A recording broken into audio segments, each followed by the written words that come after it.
दिल्ली के साक्षी हत्याकांड में अब बड़े बड़े खुलासे हो रहे हैं। जहां एक तरफ साक्षी की पोस्टमार्टम रिपोर्ट में कई सारी बातें निकलकर सामने आई, तो वहीं दूसरी तरफ हैवान साहिल पुलिस के सामने कई सारे राज खोल रहा है।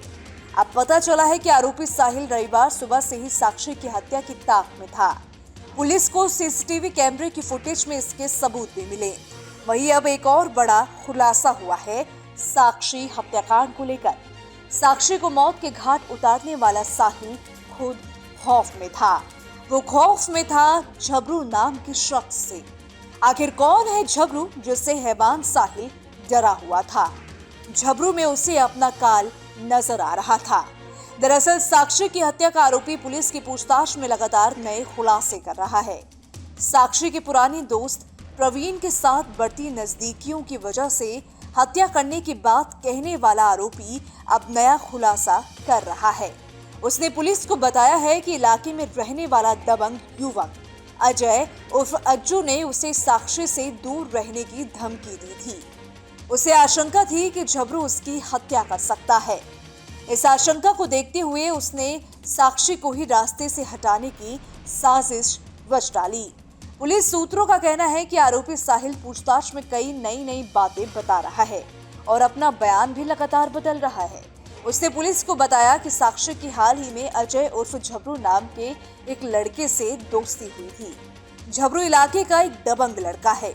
अजय से दोस्ती होने के बाद से साक्षी उससे दोस्ती तोड़ ली थी, लेकिन वो लगातार उससे मिलने की कोशिश करता रहा।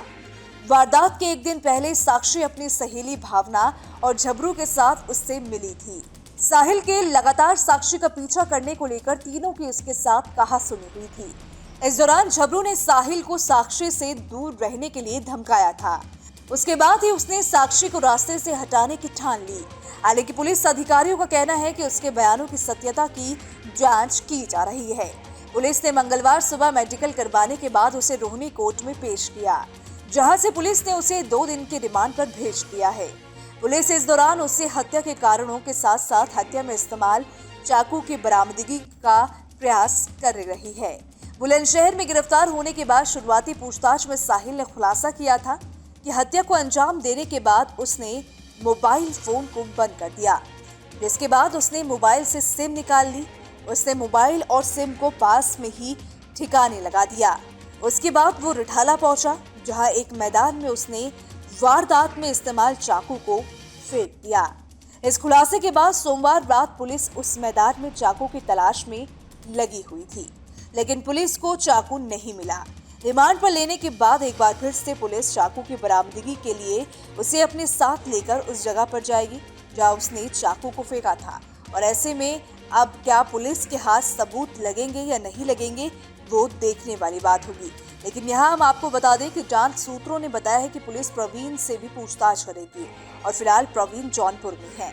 वो भी 5 से 6 साल से साहिल के साथ रहता था, लेकिन जल्द ही उसने अपना काम शुरू कर लिया। प्रवीण से पूछताछ से कुछ अहम कड़ियां भी जुड़ेंगी और हत्या की वजह भी मालूम होगी।